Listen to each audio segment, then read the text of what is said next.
Welcome back.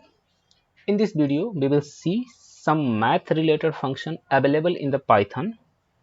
So I has already declared a floating value, that is the value of pi. Very basic. There is a function named round, which is a built-in function, that is we need not to import any library or anything to use it. It is available in the in the external library. So like if I want to round up to 2 place of this pi, so we can simply pass as a parameter. I mean, I'm just using the round and the pi along with the number of places we want. Now if I run it, so I will get, I mean, the value up to 2 place of precision, and subsequently if I use 3, so like I will get the value up to 3 point. And now you can see here that the value is in the terminal. I hope you can see the highlighted point in the below of the screen.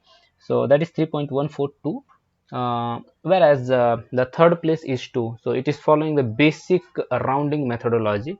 So like any number or the if we are taking the precision up to 3, so if the fourth value is more than 5, so it will automatically will increase the most recent value by 1. So it is happening the same way. Then the next value is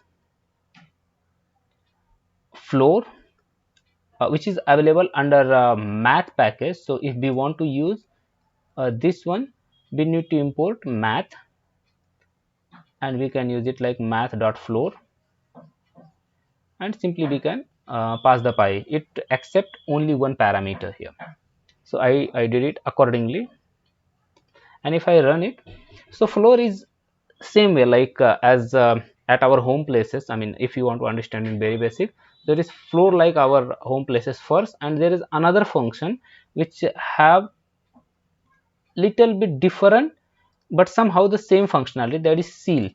So it is like sealing up our home. So like if we have value like 3.14, in case of floor it will put it as 3, and for ceil, I mean, it will rise it to the next value, so it will be 4 if we will run it. So as you are able to see here, our round function is just giving 3.142 for up to 3 point 3 decimal places. Then the floor is giving the recent smallest number, like 3 is the recent number, or you can say that recent integer. In the same way, ceil is giving the next perfect number, you can say, or somehow whole number. So it is likewise.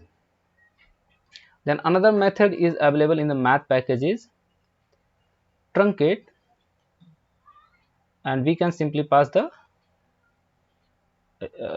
value, or somehow the a float value, and it will do somehow like ceiling. I mean, just remove the decimal point, either it is higher than some value like we are doing the round, or somehow in the flow, but it doesn't impact anyway. Like if I have value like 5.99, then also it do the same. It will just give 5 in this floor also. If we do it likewise, the value will be exactly same. So I mean, a truncate and floor somehow are alias to each other. So thank you for watching it. I hope that it will put some knowledge related to math and the Python functionality. If it is helpful for you, please like it and share it with your friend. Thank you for watching it. Have a nice time. Happy coding.